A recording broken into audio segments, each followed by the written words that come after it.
This is Your Inner State on the Interstate.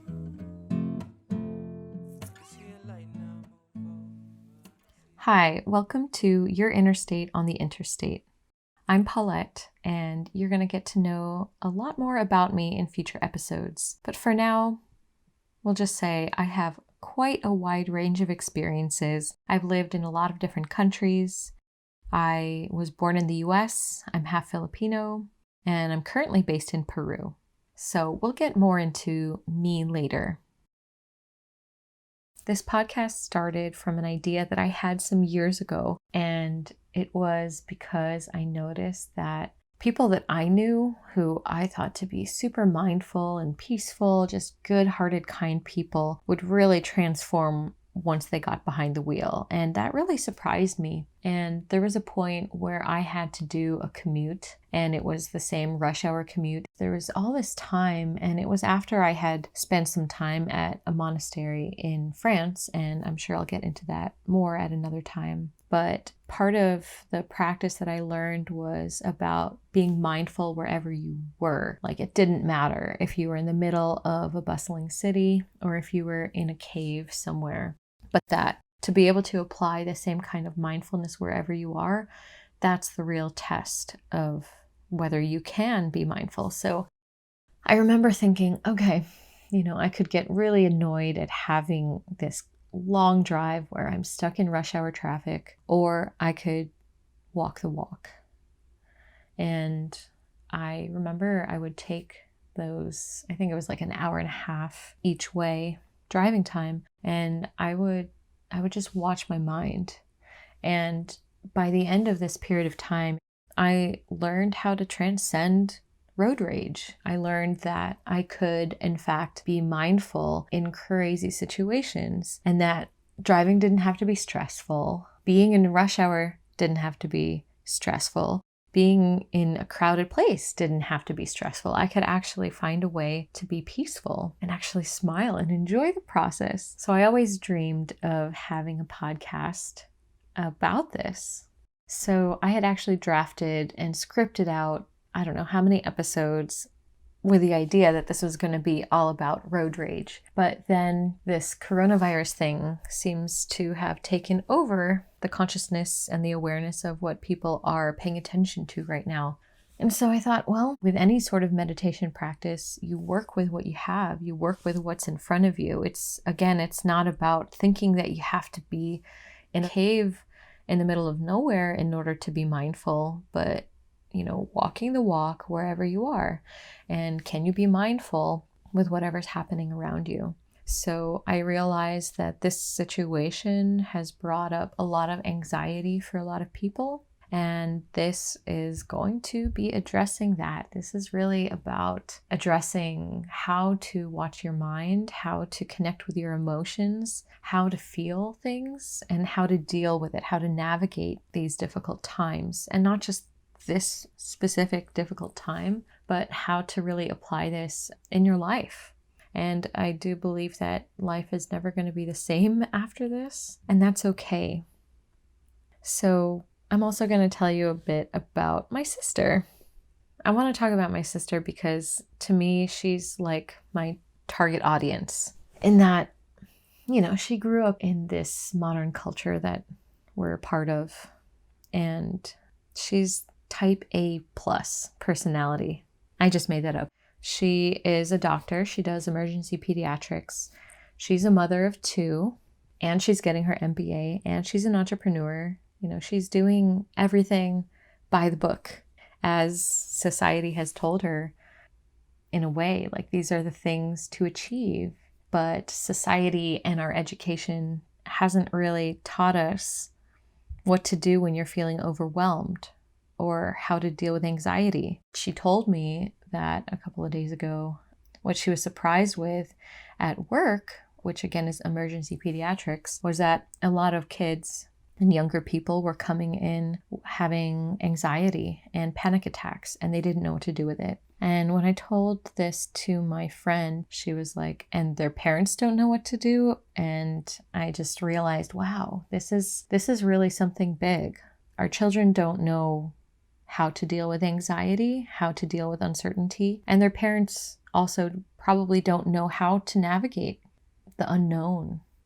I've dedicated so much of the last 5-6 years of my life, probably a bit more, to that, to how to navigate the unknown, the unexpected, the uncontrollable. I have done a lot of deep work with plant medicines and with my own meditation practice, with theta healing, with all sorts of different healing modalities. And a lot of it has allowed me to be able to feel present and calm, even when you're thrown with the most difficult situations, and realizing that our minds are really, really powerful, that we put our awareness and our attention towards one thing, and it can lead us to this spiral of just feeling horrible. Or we can focus our minds in another direction, and we can allow ourselves to feel peaceful. And the thing is, we often don't realize that we are choosing to feel miserable. It might sound crazy. It might sound impossible that we're choosing this, but we always have the ability to choose again. In every moment, we can choose something else. And I do believe that this time is going to be bringing up so much. It's going to bring up old wounds. It's going to bring up traumas. It's going to bring up all the difficulties, all the anxiety, all the things, all the fears that we have been suppressing and just saying, oh, we'll deal with that later. Oh, yeah, I haven't dealt with the concept of life and death. Yeah, I'll deal with that later when it comes. I do believe that this is a time where we're going to need to face our shit, to put it bluntly. Like, we don't really have the luxury of ignoring the deeper stuff, the darker stuff, the shadow side that we often don't want to look at. So this whole podcast to me is really about exposing the shadow sides of ourselves, about shining light on the areas where we've never really wanted to go to before. All of our fears, our anxieties. I'm here because it's time to address these things, and realizing that it doesn't have to be scary, doesn't have to be overwhelming. And I hope to be able to walk you through step by step how to deal with these deeper, darker, difficult things, and how to do it with love and compassion, and realizing that we can be compassionate and loving towards ourselves. And for me, I think the first step in this whole bigger process that I believe we're going through collectively is so simple. It's just meeting ourselves where we are right now. And what that means is taking a moment and acknowledging what we're really feeling right now. And recognizing how easy it is to distract ourselves. And I say ourselves because I'm included. I just downloaded TikTok, this app that I've been hearing about, and I finally realized that I need to see it to understand where the collective mindset is in order to be able to choose again. So I went down that wormhole, and I see how our minds are just, stimulated, overstimulated, but yet it's like this addiction of like, oh, I can't stop watching. Oh, I have to, just one more.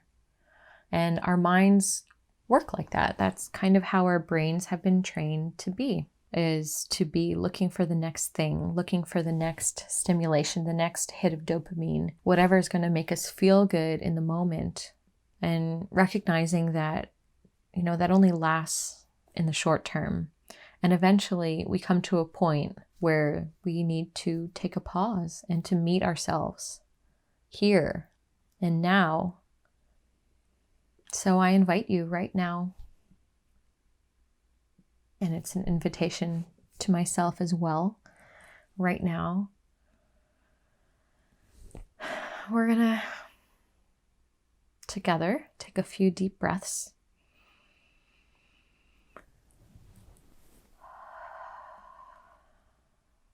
And while you're doing it, just allow yourself to feel comfortable and allow yourself to be quiet and to just listen and to listen to what do I need right now.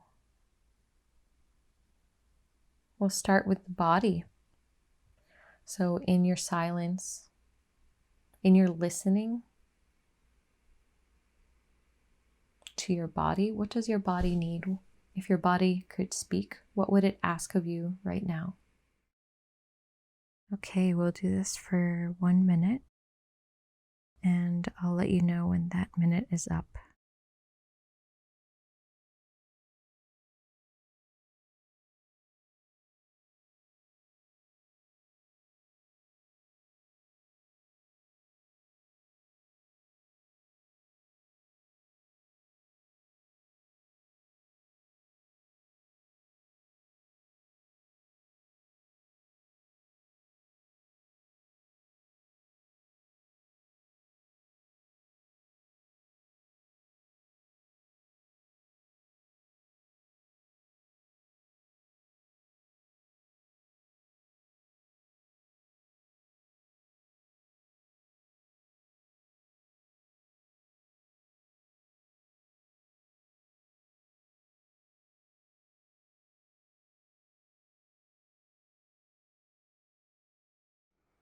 So just note to yourself right now, how do you feel?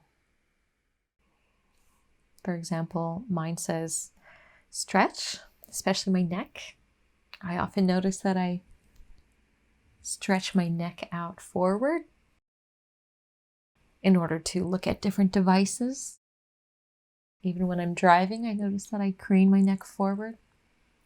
And to me, that's just reflecting, looking forward and not being present.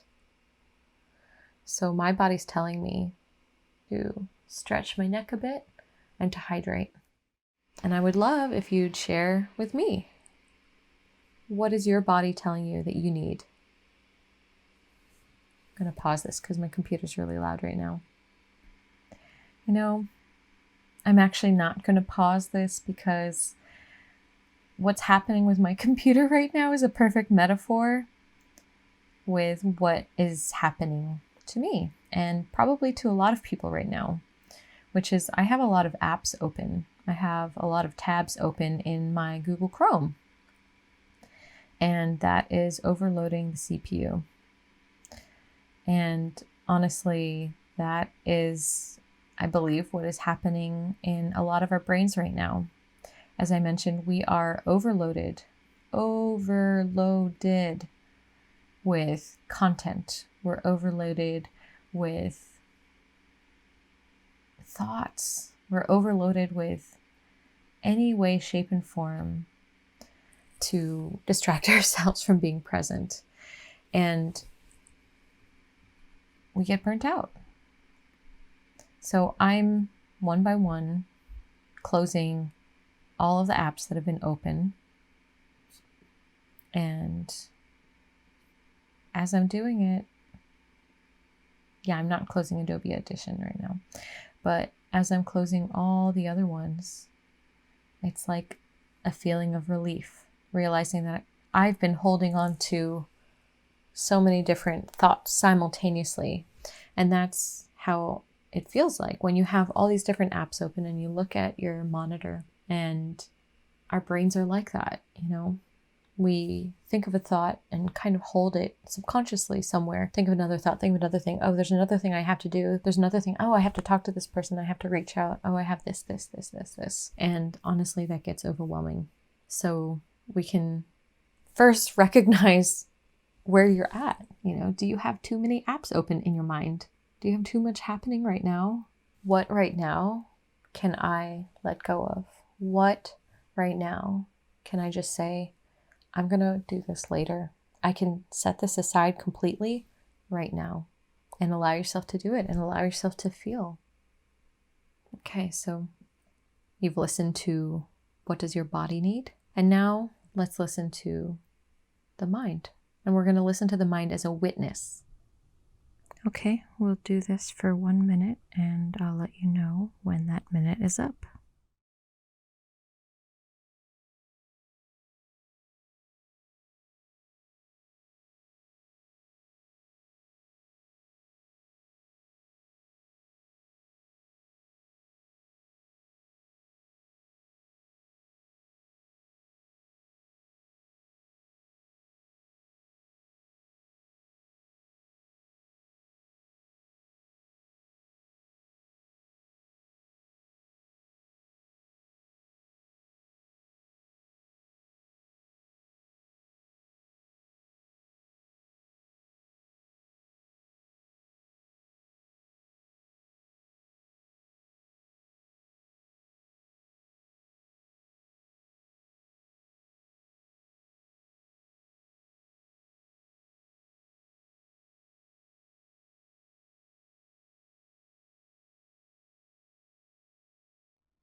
And I want to ask, how much of that was chatter?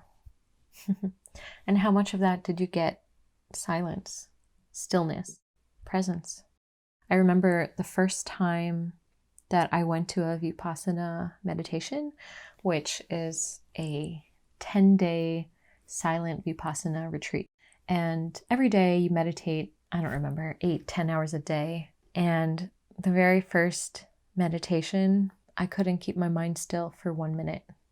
That wasn't possible. But 60% of the way through the whole retreat, I was able to sit through a whole 2-hour session in complete stillness. So, the point is, don't beat yourself up over where you should be and to just recognize where you're at, which might just be all chatter, all mental chatter, clutter, and that's okay. But to take the step of being aware that that's where you're at is already a step.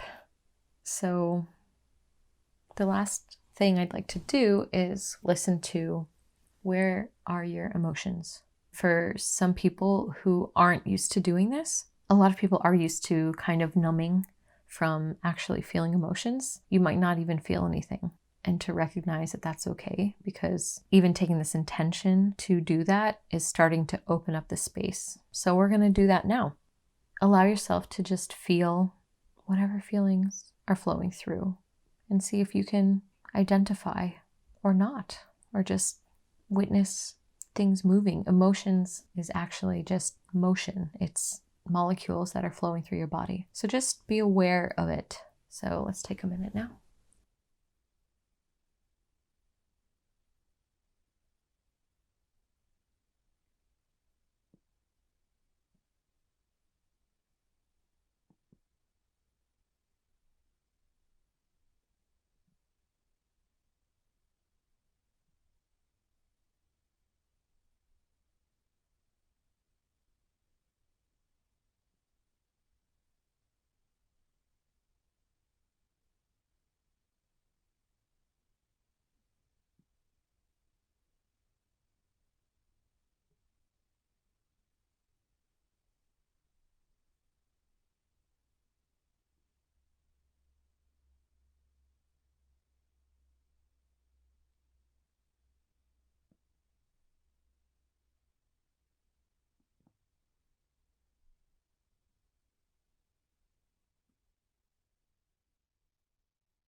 And so just note to yourself right now, how do you feel?